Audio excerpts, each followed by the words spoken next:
Ես կարծում եմ, որ վրեժխնդրության հարց է, ցավեցնելու, քանի որ ամբողջ այս ընթացքում դատաքննությունն էլ ոնց սկսվել է, այդ խնդիրը կար, որ Լիդիային կալանքից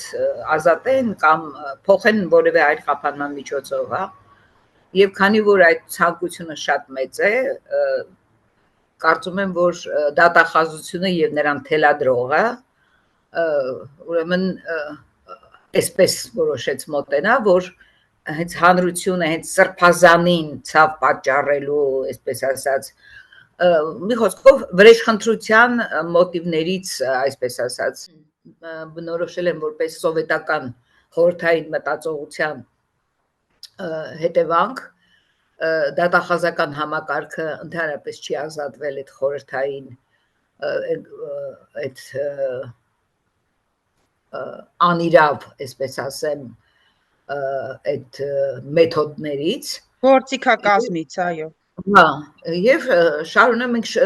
ընդհանրապես իրավական այդ հարցերով շատ անգամ եմ տեսնում այդ մոտեցումները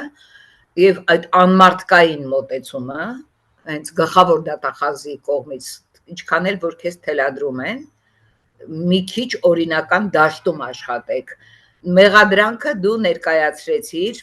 նախաքննության ընթացքում ազգային ժողովում եւ հիմնավորում էր եւ մետաղյակեցվածքով կանգնած պնդում էր քո մեղադրանքը, որը նախաքննության ավարտից հետո, այսպես ասած, կարելի ասել հերքվեց անգամ։ Այսինքն այն ձայնագրությունը ամբողջական, որ հրապարակվեց, չկային այն պնդումները, որը անում էր դատախազը ազգային ժողովում։ Դե հիմա դուրս արի պատասխան տուր քո ասածների, արածների համար։ Բայց քանի որ սուտը անամոթությունը շատ բնորոշ է այս իշխանության եւ նրա այսպես նրան ավելի շուտ Նիկոլ Փաշինյանին ծառայողների համար, որը ասում է որ կառավարությունը ես եմ եւ ինքը ճիշտ է ասում, որովհետեւ բոլորը պատրաստական ծառայում են ոչ թե այս երկրին, արդարադատությանը, այլ ծառայում են մեկ մարդու, որը ինչ ուզում անում է։ Եվ ցավում եմ, որ Լիդիան այդպես թիրախավորվեց եւ գոնե ասենք որպես կին այդ մոտեցումը անգամ չեղավ եւ շատ ամոթ է գլխավոր դատախազը կին է, մենք տեսնում ենք որ կին է, բայց ինչպիսի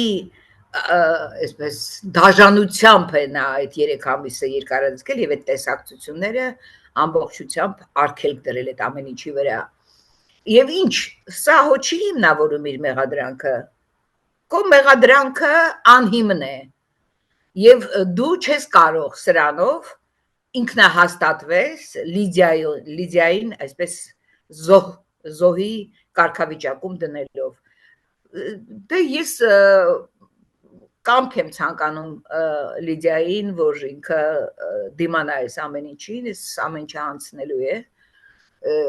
եւ չեմ բացառում, որ մի օր տեղերը կարող են եւ փոխվել։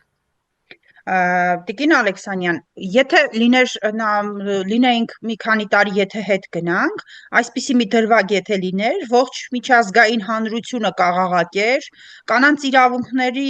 պաշտպանությամբ զբաղվող մարմինները կաղաղակեին, ՀԿ սեկտորը կաղաղակեր, հիմա մենք ունենք մեկ ձեռքի մատների վրա կարելի է հաշվել այն իրավապաշտպաններին, այն հասարակական կազմակերպություններին, որոնք խոսում են։ Լրիվ համաձայն եմ ձեզ հետ, միջազգային կազմակերպությունները, կարծում եմ քաղաքական, այս աշխարհաքաղաքական իրավիճակի հետ կապված են լրում,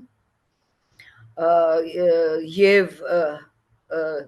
սա շատ խայտառակություն է, էլի, որ այս աստիճանի մարդու իրավունքների վիճակը իջել է, չգիտեմ, չկա էլի ընդհանրապես պաշտպանություն եւ ոչ մի ծպտուն չկա։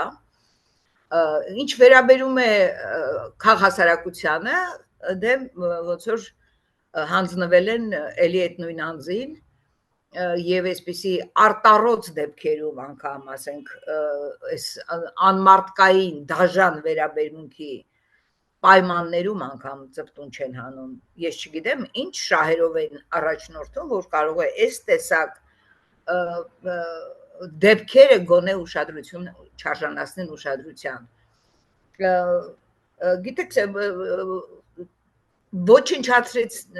Նիկոլ Փաշինյանը իրավապաշտպանությունը ընդհանրապես Հայաստանում ոչնչացված, ասենք իրավունքը, հա, իրավունքը ոտի տակ են դրել։ Մենք տեսնում ենք, թե դատարանի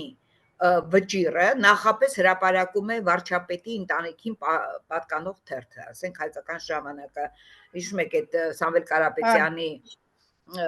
կալանքի երկարացման նախապես մեկ օր առաջ հրապարակել էր եւ հետո դատավորը դա այսպես ասած միանգամից ուրեմն իրականացրեց։ Դատավորների մասին գիտեք ինչ էր ասել Նիկոլ Փաշինյանը, ով է այն դատավորը, որ կարող է իմ ասածը չանի։ Հիմա փաստորեն մի դատավոր գիտեմ, որ դեռ չի անում, դա Վազգեն Ռշտունին է վերաքննիչ դատարանում, երկու գյումրեցի փաստաբանին նա ազատեց վերաքննիչ դատարանում, Ռուբեն Մխիթարյանին։ Եվ կա հարձակում նաև փաստաբանների վրա։ Երբ որ նրանք ուրեմն պատկերացնում եք, մարդուն ուզում են զրկել ընդհանրապես պաշտպանության իրավունքից, ասենք սա աննախադեպ մի բան է, էլի չլսված, այսինքն Հայաստանում երբեք այսպիսի բան չի եղել։ Երբ որ նրանք իրենց մոգոնած մեղադրանքը հրապարակեցին, ահաբեկչության նախապատրաստություն, եւ դուք տեսնեիք ինչ հարձակում կար նաև փաստաբանների վրա, որ նրանք գնացել են պաշտպանում են ահաբեկիչներին, սա շատ ցածր մակարդակ է։ Գիտեք, ես հոկտեմբերի 27-ը հիշեցի, ժամանակ ես լրագրող էի աշխատում, եւ ես ինքս հարցազրույց եմ արել փաստաբանի հետ, ով պաշտպանում էր Նայիրի Հունանյանին։ Այսինքն 10 մարդ գնդակահարած իրոք ահաբեկչական այդ գործողության հեղինակին ինքը պաշտպանվելու իրավունք ուներ, այսինքն չկար այսպիսի մթնոլորտ, հասկանում եք ոնց որ հիմա է, ու հիմա ասենք Ռուբեն Մխիթարյանին եւ ազատելին ես ծանոթ չեմ Ռուբեն Մխիթարյանի հետ, ես բայց սատարում եմ եւ աջակցում եմ իրեն, ուրեմն նրան ազատելը դատարանը, հիմա դատախազությունը բողոք է բերել, ասենք անամոթություն եւ նաեւ ոչ պրոֆեսիոնալ մոտեցում, հասկանում եք, դու ինչ ես ուզում դրանով ասես, անմեղ մարդկանց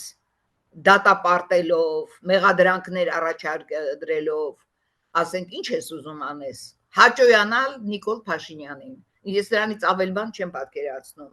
դու կամ բոլոր տեսանյութերը նայում եք, տեսնում եք ու շատ լավ գիտեք, եւ դրանից հետո շարունակում եք պնդել ձեր մեղադրանքը, իբրթե որ նա եւ դրա համար այսքան մարդիկ են հայտնվել բանտերում, անմեղ մարդիկ